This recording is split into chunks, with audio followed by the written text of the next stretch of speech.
Hello and welcome to the Chamber Music Mindset. My name is Anna Rathbun and I am your host.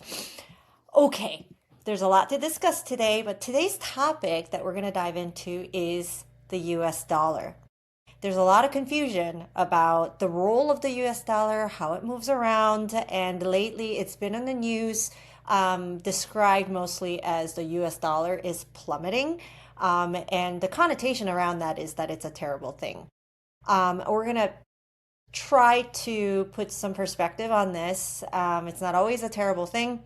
Some people say it's a great thing. I'm not sure if that's true either. But I want to remove some of the drama from it. So let's get started. Everything you hear in this video is information purposes only, education purposes only. It is not investment advice or recommendation. There's no guarantee in the future that any of the things that have worked in the past is going to work again. And all investing involves risk. Okay, let's get started with a simple market update. This week we have major tech companies reporting earnings for the quarter. What we're learning is there are a lot of things going on. Different companies are doing different things. But the thing to remember is the demand is high. Demand for AI and the development of AI and everything that you need to develop AI is very, very high. It feels like it's the sky's the limit. And we're learning this because of the investment that is still going into developing artificial intelligence. We also learned from a company, ASML, which is a company that actually makes the equipment that makes the chips. So that's sort of the chain of process of actually getting AI chips. And they pretty much have the market on it. They're very highly sophisticated machines that actually put the grooves, like microscopic grooves on those chips that make them so powerful. They beat revenue expectations. They knocked it out of the park. And so that tells you the demand is just nonstop. And that's a good thing when it comes to, trying to explain some of these high valuations of these companies and wondering if the investment is going anywhere. I would worry more if there was too much supply and not enough demand for these things, or the demand starts to fall off. But as long as demand keeps going up, the only thing that's really constraining some of the profitability and return on investment, if that's on the supply side will catch up. It might take some time, but it will catch up. The demand is the important part in my mind. So the markets are not reacting that well to the tech earnings, even though, the earnings are great. I think part of that is because just the expectation for profitability of these companies is really off the charts, and we're just not. The companies are, even though they're highly profitable and they're doing well, just, compared to expectations, maybe that they're not where they're supposed to be in the minds of investors. The other thing is AI spend is continuing to go up. And, for a while now, investors have been wondering, when are we going to see the return on this? Right? And there's some concerns there around circular financing, et cetera, et cetera. So this is actually healthy for the markets and not abnormal for the markets to react this way, even to good earnings. There's no guarantee that stock prices go up when a company, does well in performs well financially. There's no guarantee. So this means to me that there are skeptics out there just as much as there are enthusiasts. That's what makes the market go around. That's what makes the world go around. Okay. I do want to touch on policy volatility because we've seen a lot of this lately.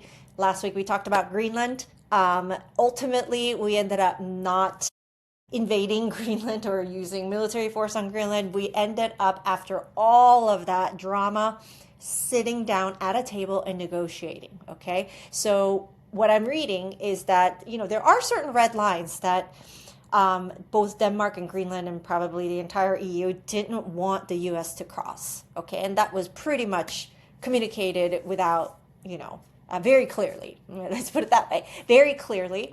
But there was some, admission that there could be more that could be done on that island in order to boost security. So I feel like, it's getting to a more reasonable place. I'm not sure if that whole drama was needed in order to get here, but that's what we got. And it did induce a market sell off. So that is something I would call policy volatility. It's not so much the policy itself, but it's the communication around the policy that's creating a lot of volatility. We also had today rare earth mineral related companies, their shares were falling today because last year in 2025, the Trump administration was working with rare earth mineral companies in order to make sure that we had our own supply and not stay so dependent on China, right? So it makes sense. Why would you remain so dependent on such a critical asset when you're is a country that you consider to be your competitor is the only one making it? You're giving up all leverage, right? So that made sense. But one of the things that they did was they created a price floor for these commodities, which means that the companies can just easily they can rest assured that their profit won't fall below or revenue won't fall below a certain amount, right? That's price fixing. I'm not a fan of these things, as you know. I like it when prices respond to the supply and demand of things. That is what makes the world go in a cycle, and that is healthy for the economy. So I don't like price fixings like that. But today it was removed. So whatever price guarantee these companies thought they had, no longer do they have them. So again, policy related volatility, put on a price floor and then take them out. These things are very disruptive for the industries that are related. The other thing is Whirlpool is down this morning. This is an age-old policy-related thing, which is tariffs, right? So Whirlpool basically came out and said they've been hit by tariffs, and it's really eating into their margins. So that's also not very good news. Before the start of trading this morning, Whirlpool was down, I believe, like around 10%, which is a huge sell-off in the pre-market. One more thing, this week we saw another type of a sell-off that was policy related, which is health insurers. So the S&P 500 has some health insurers in there, including United Health, Humana, and CVS. They all sold off anywhere from 10 to nearly 20% because they were banking on payments from the government to help out with Medicare Advantage. But what ended up happening was that there was no increase that they were expecting from 2025 to 2026. But the policy proposal was that they were going to remain the same, that there would be no increase. And that really induced a sell-off in the large insurers. That just tells you how much these insurance companies are dependent on government payments. That one policy it's not even a policy, it's a proposal can induce such a large sell-off. That is a conversation for another day. About insurance companies. But anyway, so all of these things are sort of Washington-induced volatility that we're seeing in the marketplace. And I would expect that there's going to be more of that coming up, especially because it's an election year. So we might have at the end of the day, at the end of the year, another positive year in the S&P 500, but don't think that it's if we do get that it's going to go in a straight line because I would expect volatility. Okay, let's talk about the US dollar. So why am I worried about the US, the rhetoric around the US dollar? It's because everywhere I turn, I see headlines about the US dollar. The value of the US dollar is plummeting. It plummeted after someone said something, or it plummeted after this happened. Everyone is selling America. Everyone is, the debasement trade of people no longer thinking that America is an attractive place to invest. All of these, there's their headlines. What is the reality? Because the world is usually not that dramatic. We've had more drama lately, I get it, but underneath it, there are people that are running companies the same way they did before, maybe with a few more challenges, headwinds in the way, but that's par for the course. Running a business is difficult. They're people just living their everyday lives in a serious manner. And so, there are, in the course of history, financial dramas and we've certainly had our share of catastrophes, etc., that scared us, but that's not like an everyday thing. Thank goodness, every day. So let's put some sobriety around this idea of the US dollar plummeting. Plummeting is a very dramatic word. I use it, but only when things really are plummeting. But let's see, is the US dollar really plummeting? Before we get into that, we have to really remember, what do we mean by when we say US dollar is moving one way or another? It is 100% all the time against another currency. Okay, so there are the two players here. US dollar can't go up or down if it doesn't have something to compare it to, right? So it's either US dollar against the euro, US dollar against the Japanese yen or the Korean won or whatever it might be. It's against another currency.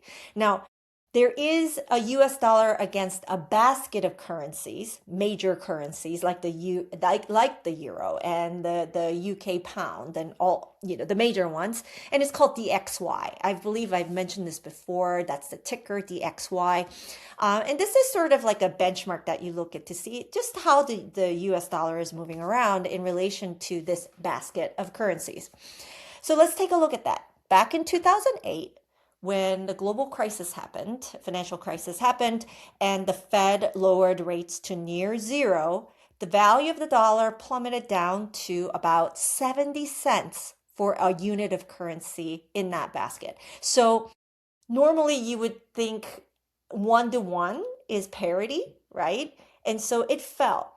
There are many reasons why it fell, one of which is the Federal Reserve's zero rate interest policy and a lot of QE. We'll talk about later why that impacts the currency value. Now, fast forward to 2015, we had the US dollar and DXY go up to 99.6 cents per unit of, the average unit of the basket of currencies. That's almost parity. Right? But this thing moves around. This thing moves around for many, many different reasons, some of which we'll cover later. Now, fast forward to 2022, and it went up to 114 cents. So $1.14 per unit of basket of currencies. Okay? So the dollar got super expensive. That has something to do with the Fed raising rates, but it also has to do with geopolitics. Okay? And now, after it's plummeted so much, where is it? 96 cents. Okay, so it's gone down, but it's not an emergency, right? 96 cents is closer to parity than we were, for most of the years after 2008, up until 2015. And even after that, it would just bounce around. So let's just I'm trying to put some numbers around this dramatic language. It's coming down like it sometimes does. Sometimes it goes right back up. It's moving around like a currency would, a floating currency would. Okay. So that's the first thing. So the second thing is, I keep saying it moves around. What moves them? Right. And there are a lot of things that move the US dollar against other currencies. So many things, okay? But I'm just going to mention a few. Remember, I said the US dollar is measured against another currency, right? It's always like that. US dollar you can't value it and worry about devaluing or overvaluing compared to what? It's another currency, right? So it's not just about, right now, the headlines in the news, it's all about, US is so uninvestable. US dollar is so unattractive because of our debt, because of our, debt is like nearing 40 trillion. That's a problem. But, that is used to discuss how people are hating on the dollar because of the policies of this administration. Everyone is leaving, as if this is the start of our doom, or start of the end of the US dollar as a reserve currency. Like there's this connotation of doom around it. Again, it's not just about leaving the dollar. It's about where you're going to, because there's another country on opposite side of that, right? So here's the question. We have a lot of debt. I get it. We have a lot of debt, but are they going to the Japanese yen? Because their debt to GDP ratio is way above ours. It's like 240% debt to GDP ratio. Okay. Are they going to Europe? Maybe, as it moves around. But are investors over the long term going to find Europe so much more attractive to invest in than the US? And I have my doubts about that. I'm very skeptical about that. So they might be going to Europe right now and buying euro and selling the US dollar, but at the end of the day, is that going to be a permanent thing? I tend not to think so. Okay. So you have to remember, like, if they're fleeing the US, where are they going to? And is that going to be a more attractive place to invest, to be in, relative to the United States? That's what you have to think. And I have a lot of skepticism around that. The other thing is interest rate differences. Okay, so earlier I said that when the Fed started to raise rates in 2015, it started to go up. That's because, and it's not just about where the Fed puts the rates, but compared to the other central banks, right? So if you're a European investor and you are living in Euroland, your interest rates in Europe is negative because it was negative for a very, very long time. You're literally, if you're borrowing money, somebody's paying you, right? And when you buy bonds, you're losing money because the interest rates are negative. It's negative income. So what would you rather do? If there's such a big discrepancy, US is giving you positive, the Europe is giving you negative, what would you rather do? You would rather capture that interest rate difference and actually buy US treasuries. And in order to do that, you need the US dollar, right? So that interest rate differential matters. So where the Fed keeps its rates and where the other central banks keep their rates, that difference actually has an impact on the currency because of the movement of financial assets. Okay, the other thing is, whenever that happens, traders try to arbitrage. There's a lot of arbitrage that's happening that actually keeps the currency relationships, trying to get them not to have those pockets of opportunities. They get erased right away. I talked about the debt situation. Okay, current account deficit. This is the last thing I'll mention. You've heard of current account deficit, especially Liberation Day last year in 2025. The Trump administration utilized the term or the concept of current account deficit with each country in order to calculate the amount of tariffs that they were levying. I don't know if you remember this, but that's how they calculated the percentage of tariffs on each country, which doesn't really compute in my brain because those are two very different things. So what is current account deficit? Current account deficit basically means that in the United States, Americans are actually importing a lot of the goods from the outside world. So let's say Madagascar has amazing vanilla. Apparently, my vanilla extract is from Madagascar. And that is just highly priced, and Americans desire to buy it. And so we buy Madagascar vanilla. That means the US dollar that I hold in order to buy that is going to go outside of the United States, right? So that actually is great for the US dollar being a reserve currency because that dollar that is out there circulates, right? And that's how US dollar is used. The fact that we're the wealthiest country in the world is actually part of what is propping up the US dollar reserve US dollar reserve currency status. Okay. Now going back to the current account, if we're buying a lot, that means and dollar is going out, that means we're always going to have a current account deficit. And we win because in terms of what we want and the status quo that we want to maintain, we have a current account deficit that keeps the dollars out there. It helps us to keep the status of reserve currency. This is a very, very important relationship. So having a current account deficit is not a bad thing. It's just that there is a relationship with another country. That country is going to have a current account surplus compared to our current account status with that country. And then it zeroes out, right? That means that we're a richer country. That literally is what it means.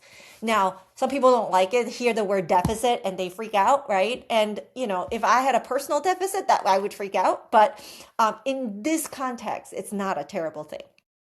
Okay? Now, that current account deficit puts a lower pressure on the dollar.